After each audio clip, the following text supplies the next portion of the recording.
Cervical radiculopathy एक ऐसी condition होती है जिसके अंदर अगर गर्दन में स्लिप डिस्क हो जाए सर्वाइकल रीजन में और वो नस को दबाए तो पूरे उस हाथ में दर्द होता है। जैसे कि हमारे पास पेशेंट है विकास, 38 इयर्स के हैं और इनको जो दिक्कत है वो आप इनके मुझे सुनिए। विकास का बताओ कैसे दिक्कत शुरू हुई है, आपको क्या दिक्कत है? मेरे हल्का हल्का पेन शुरू में 15 दिन पहले हुआ था ये। मैंने सोचा वैसी दर्द नॉर्मल है। मैंने पेन किलर खाई तो उससे मुझे आराम दिया। फिर मैं एक लोकल डॉक्टर पे गया था, उन्होंने मेरे को इंजेक्शन दिया और उससे भी नहीं हुआ।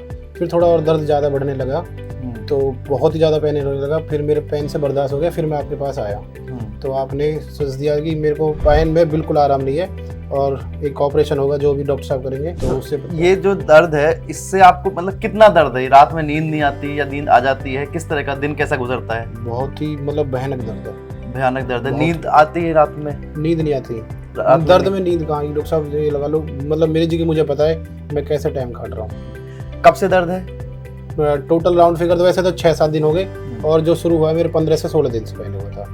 टोटल राउंड फिगर 6-7 दिन हो गए। 6-7 दिन से बहुत ज्यादा दर्द है? बहुत ज्यादा मतलब बहुत ज्यादा दर्द है। पेन किलर लेने से, दर्द की दवाई लेने से कुछ आराम? कुछ भी नहीं, कुछ आराम।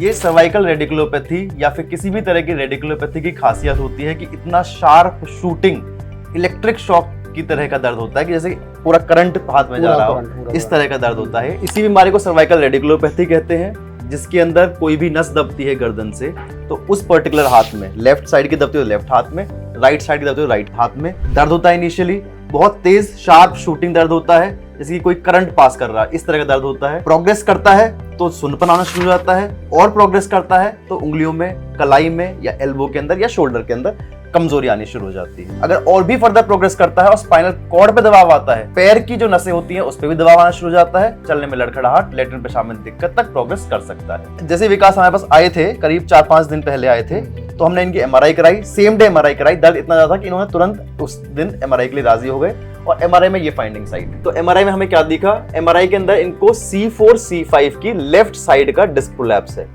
पहले देखते हैं नॉर्मली एक सर्वाइकल स्पाइन की एमआरआई कैसे दिखती है। जैसे ये C4-C5 लेवल नॉर्मल है, इसके अंदर ये बीच में स्पाइनल कॉर्ड है और ये लेफ्ट साइड की नस, ये राइट साइड की नस है और चारों तरफ से ये फ्री है। जो ये व्हाइटिश कलर की रिम है ये पानी है या CSF बोलते हैं इसको, ये इंडिकेट करता है कि जो नसें हैं पूरी फ्री हैं। अब देखिए जहां पे दिक्कत है C4-C5 पे, वहां पे डिस्क अपनी जगह से इस बाउंड्री को फॉलो कीजिए, ये डिस्क प्रोलैप्स हो चुकी है, ये हिस्सा जो है निकला हुआ है और इसी की वजह से ये स्पाइनल कॉर्ड टेढ़ी हो चुकी है। देखिए दबाव जैसे इस तरह, इसके अंदर राउंड दिख रही है बिल्कुल गोल, इसके अंदर इस तरह से एक इंडेंटेशन आ चुका है इसके अंदर इस तरह से, और लेफ्ट साइड की जो नस है उस पे दबाव है। इस कंडीशन के अंदर हम नसों से दबाव को खोलते हैं, जिसको डिकम्प्रेसिव सर्जरी बोलते हैं।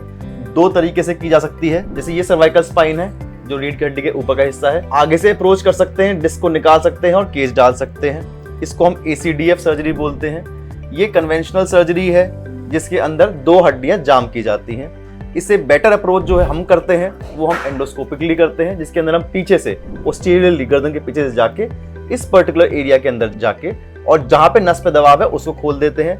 कोई भी ज्वाइंट या फिर कोई भी वर्टिब्रा फ्यूज करने की जरूरत नहीं होती है। ये बात बहुत क्लियर है कि हम लोग सर्जरी बहुत जब तक हो सके अवॉइड करते हैं, लेकिन और मरीज भी अवॉइड करते हैं। सर्जरी तभी करवाते हैं जब दर्द असहनीय हो और इसी कंडीशन के लिए हम एंडोस्कोपिक स्पाइन सर्जरी करते हैं, जिसके अंदर छोटे से चीरे के साथ सर्वाइकल स्पाइन के अंदर जाके उस पर्टिकुलर डिस्क को निकाल देते हैं, दबाव हट जाता है, रिजल्ट इसका इमीडिएटली आ जाता है। तो आज हम कासी करने जा रहे हैं C4-C5 की left sided decompressive surgery, endoscopic spine surgery.